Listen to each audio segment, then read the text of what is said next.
Welcome to my YouTube channel. SSLC biology പരീക്ഷയിൽ ചോദിക്കാൻ സാധ്യതയുള്ള ഇമ്പോർട്ടൻറ്റ് ചോദ്യങ്ങളാണ് നമ്മൾ ഡിസ്കസ് ചെയ്യുന്നത്. അതിൽ പ്രധാനപ്പെട്ട ഓണപ്പരീക്ഷയ്ക്ക് നമ്മൾ ഈ ഒരു ക്വസ്റ്റ്യൻ കണ്ടിട്ടുണ്ട്. മലമ്പനിയെ പറ്റി ഇതുപോലൊരു ചിത്രം കൊടുത്തിട്ടാണ് ഓണപ്പരീക്ഷയിൽ ചോദിച്ചിരുന്നത്. നമുക്ക് സെയിം ഇപ്പോഴും അതൊന്ന് എക്സ്പെക്റ്റ് ചെയ്യാം ഈ ഒരു ക്വസ്റ്റ്യൻ. അപ്പോൾ ഈ ചിത്രം ഒന്ന് ഓർത്തു വയ്ക്കുക.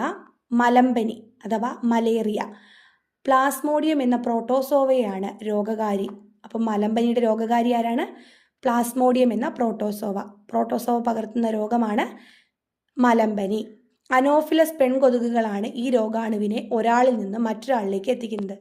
അപ്പോൾ അനോഫിലസ് പെൺകൊതുകിനെ കണ്ടോ? പെൺകൊതുക് എന്ത് ചെയ്യുന്നു? ഈ രോഗത്തെ ഒരാളിൽ നിന്ന് മറ്റൊരാളിലേക്ക് എത്തിക്കുന്നു. മലേറിയ രോഗബാധ എങ്ങനെയാണെന്ന് നോക്കാം. പ്ലാസ്മോഡിയം ശരീരത്തിലേക്ക് എത്തുന്നു.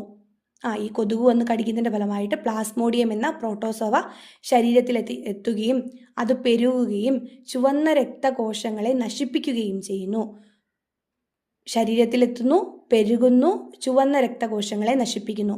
ഇടവിട്ടുള്ള പനി, കുളിരും വിറയലും, തലവേദന, ഛർദി, പേശീവേദന, ശരീരവേദന, ക്ഷീണം എന്നിവയാണ് ലക്ഷണങ്ങൾ. ആൻറ്റി മലേറിയൽ മരുന്നുകളാണ് ചികിത്സയ്ക്ക് ഉപയോഗിക്കുന്നത്. സമീപകാലത്ത് നമ്മുടെ നാട്ടിൽ പ്രത്യക്ഷപ്പെട്ട ഒരു പ്രോട്ടോസോവ രോഗമാണ് ഇത്.